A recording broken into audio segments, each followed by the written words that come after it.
আসসালামু আলাইকুম এভরিওয়ান। গরুর মাংস রান্না তো সবাই পারে, কয়জনেরটা আবার সব দিক থেকে পারফেক্ট হয়। তো আমি আজকে আপনাদেরকে দেখাবো একদম পারফেক্ট গরুর মাংস রান্নার রেসিপি, যেটা হবে একদম সব দিক থেকে পারফেক্ট এবং সবার মন জয় করে নিতে পারবেন। তো প্রথমে আমি এখানে প্যানে দিয়ে নিচ্ছি সয়াবিন তেল, তারপর দিয়ে নিচ্ছি 8-9টার মতো এলাচ, 4টার মতো লং, দারুচিনি এবং তেজপাতা 5-6টার মতো। সবগুলো গরম মশলা আমি একবারে দিয়ে নিলাম, তারপর হালকা নেড়ে নিচ্ছি। এরপর পেঁয়াজ বাটা দিয়ে দিচ্ছি 2 টেবিল চামচ পরিমাণ। এবার পেঁয়াজটাকে হালকা ভেজে নেব। দেখতে পাচ্ছেন পেঁয়াজটা লালচে লালচে হয়ে গেছে। এরপর যে রসুন বাটা দিয়ে নিচ্ছি 2 টেবিল চামচ পরিমাণ। আদা বাটা দিয়ে নিচ্ছি 1.5 টেবিল চামচ পরিমাণ। এরপর আদা রসুন এবং পেঁয়াজের কাঁচা গন্ধটা চলে যাওয়ার জন্য আরও কিছুক্ষণ আমি তেলে ভেজে নিচ্ছি।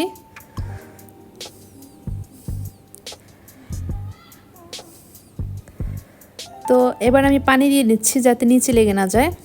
এরপর মরিচ গুঁড়ো দিয়ে নিচ্ছি 1 টেবিল চামচ পরিমাণ, হলুদ গুঁড়ো দিয়ে নিচ্ছি 1.5 টেবিল চামচ পরিমাণ।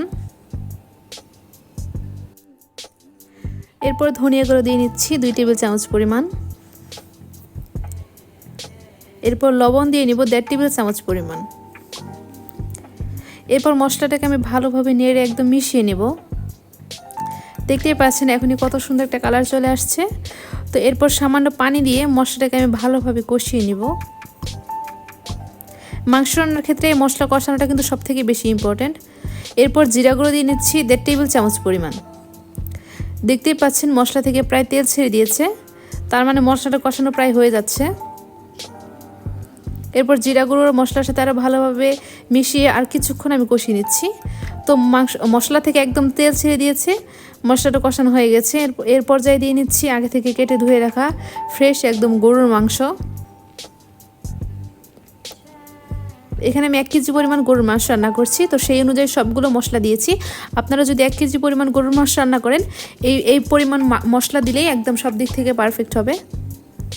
এরপর মশলার সাথে মাংসটাকে আমি ভালোভাবে নিয়ে নিচ্ছি। এরপর ঢেকে নিব। দেখতে পাচ্ছেন মাংসটা কষানো হচ্ছে, মাংস থেকে তেল ছেড়ে দিচ্ছে। কিছুক্ষণ নেড়ে আবার মাংসটাকে ঢেকে নিব।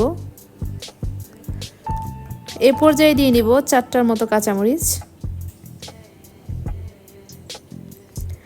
আবার কিছুক্ষণ নেড়ে আবার ঢেকে দিব।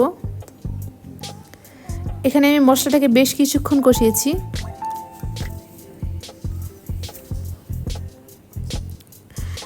এ পর্যায়ে দিয়ে নিচ্ছি আমার নিজের হাতে বানানো একদম একটা সিক্রেট মশলা, যে মশলাটা দিলে গরুর মাংসর টেস্টটা আরও দ্বিগুণ অনেক বেশি বেড়ে যাবে এবং কালারটা অনেক সুন্দর আসবে এবং টেস্টও অনেক সুন্দর আসবে।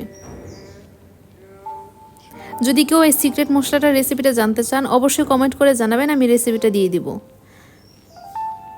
দেখতেই পাচ্ছেন মশলাটা দেওয়ার কারণে কত সুন্দর একটা কালার চলে আসছে, একদম কালো ভুনার মতো একটা কালো কালো কালার চলে আসছে এখনই। তো মাংসটা কষানো প্রায় হয়ে গেছে। মাংস থেকে দেখতেই পাচ্ছেন একদম তেল ছেড়ে দিয়েছে। এ পর্যায়ে দিয়ে নিচ্ছি আগে থেকে কেটে ধুয়ে রাখা আলু। আলুটাকে আমি মাংসর সাথে 2 থেকে 3 মিনিট এভাবে কষিয়ে নিব। মাংসটা যেহেতু প্রায় কষানো হয়ে গেছে, এখানে বেশিক্ষণ রাখা যাবে না এভাবে, না হলে নিচে লেগে যাওয়ার সম্ভাবনা থাকে। এ পর্যায়ে দিয়ে নিচ্ছি গরম পানি। আপনারা কিন্তু মাংস রান্নার সময় অবশ্যই গরম পানিটা ব্যবহার করবেন, এতে মাংসটা অনেক ভালোভাবে সিদ্ধ হবে, অনেক ভালোভাবে রান্না হবে। গরম পানিটা মাস্ট ব্যবহার করতেই হবে, না হলে মাংসটা খেতে টেস্ট লাগবে না। মাংসটা যদি ভালোভাবে সিদ্ধ না হয় গরুর মাংস, এটা কিন্তু খেতে ভালো লাগে না। আমি গরম পানি দিয়ে নিচ্ছি। এবার আমি প্রায় 30 থেকে 40 মিনিটের জন্য এটাকে কষিয়ে নিব। দেখতেই পাচ্ছেন মাংস রান্নাটা প্রায় হয়ে গিয়েছে, ঝোল অনেকটাই শুকিয়ে গেছে। এরপর যে হালকা নেড়ে আমি আবার ঢেকে নিব। তো দেখতেই পাচ্ছেন এভরিওয়ান আমার মাংস রান্নাটা হয়ে গেছে, কত সুন্দর একটা কালার চলে আসছে এবং খেতেও বেশ মজা লেগেছে। আপনারা যদি এই রেসিপিতে রান্না করেন অবশ্যই সবার প্রশংসা পাবেন এবং আরও নতুন নতুন রেসিপি পাওয়ার জন্য অবশ্যই আমার চ্যানেলটাকে সাবস্ক্রাইব করে পাশে থাকবেন। ধন্যবাদ।